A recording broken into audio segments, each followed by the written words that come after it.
को लेकर कहने में आता है कि वे किसी भी बात को लंबे समय तक छुपा के नहीं रख सकती और किसी न किसी को वो बात बता देती है।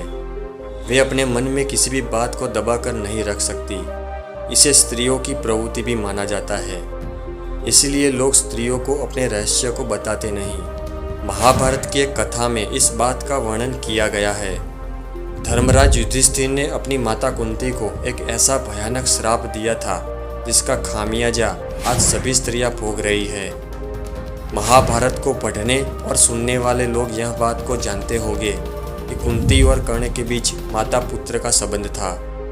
एक समय की बात है जब माता कुंती ने ऋषि दुर्वासा की खूब सेवा की थी। उनकी सेवा से प्रसन्न होकर ऋषि दुर्वासा ने उसे एक मंत्र दिया था। उन्होंने कहा था, इस मंत्र का जाप करने के बाद तुम जिस देवता का स्मरण करोगी उस देवता से तुम्हें एक तेजस्वी पुत्र की प्राप्ति होगी और मनोकामना पूर्ण होगी। कुंती एक राजकुमारी थी। उसे ऋषि दुर्वासा की इस बात पर विश्वास नहीं हो रहा था।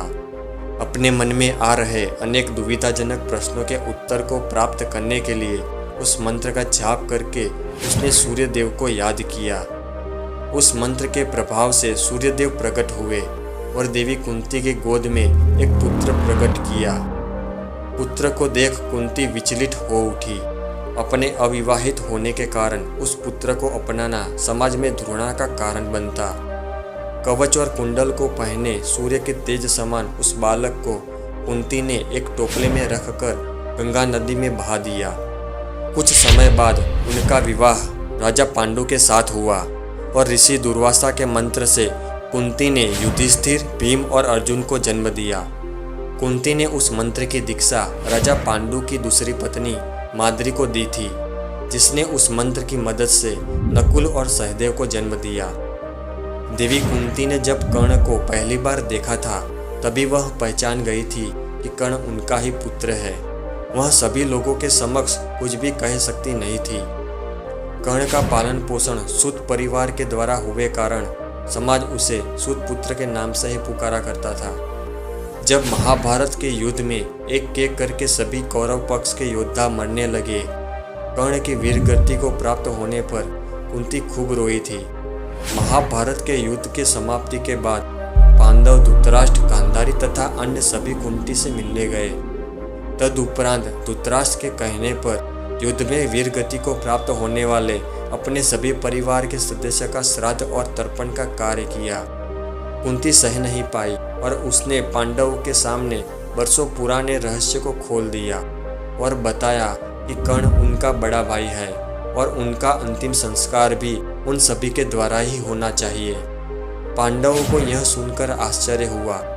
युधिष्ठिर को यह सुनकर आघात लगा और दुख भी हुआ कि वे अपने भाई को पहचान ना सके।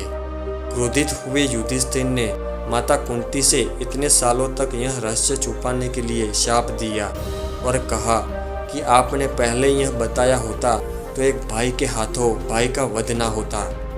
आपने इतने बड़े रहस्य को छुपाया, इसलिए मैं सभी नारी जाति को श्राप देता हूँ कि आज से कभी भी कोई नारी अपने मन में किसी भी बात को रहस्य के रूप में लंबे समय तक छुपाना चाहेगी फिर भी नहीं छुपा सकेगी। इसी शाप के कारण आज भी कोई नारी लंबे समय तक कोई बात को अपने मन में नहीं रख सकती। दोस्तों, यह बात कितनी सही है और आप इसके बारे में क्या कहना चाहते हैं हमें कमेंट में ज़रूर लिखें। वीडियो पसंद आया हो तो इसे लाइक और शेयर ज़रूर करें। धन्यवाद।